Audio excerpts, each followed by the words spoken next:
Hi, this is Autohaus Hamilton TV. I'm James, and in this video I'll be talking about the pressurized chain tensioners that Porsche fitted to the 911 Carrera 3.2 and which make for a popular upgrade to earlier 911 models. An engine's camshaft or camshafts need to turn at twice the speed of the crankshaft, and there are three ways this can be achieved mechanically.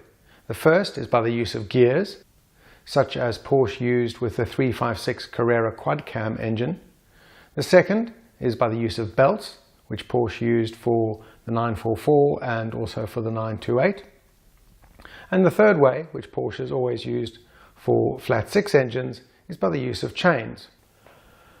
A system that relies on chains or belts needs a tensioner. It needs a tensioner to take up slack that's there in the system from the get-go, and also to take up any additional slack which arises as belts stretch and as chains also stretch.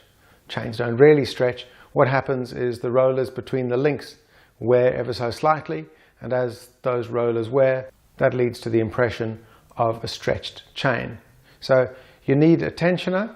The tensioner takes up the slack, keeps things quiet, and also prevents the possibility of the belt or the chain skipping teeth, and by skipping teeth, allowing the timing of the camshaft and the crankshaft to go out of sync with one another.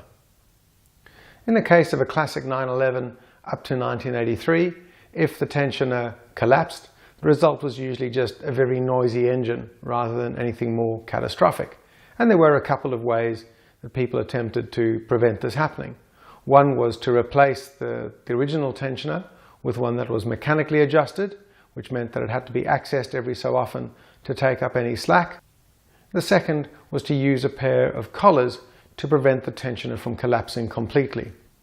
With the arrival of the 3.2 Carrera, Porsche changed the system of tensioners that they used substantially and fitted oil pressure-fed chain tensioners.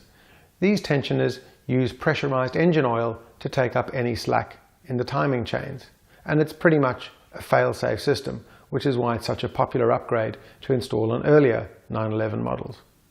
Let's take a quick look at the parts you get in that tensioner upgrade kit. It goes without saying, first and foremost, the chain tensioners themselves, the necessary oil feed lines, a total of 4 of them, obviously 2 left, 2 right, the 2 timing chain covers and their gaskets, and all the fixtures and fittings you need to install the kit. The question then is, should you install a chain tensioner upgrade kit? And the answer is probably yes. The only reason I can think of for not going for the 3.2, the only reason I can think of for not going for the oil pressure fed tensioner update kit is if you want to maintain originality. If you can think of any other reasons, I'd be glad to hear them in the comments below. And as ever, thank you very much for watching.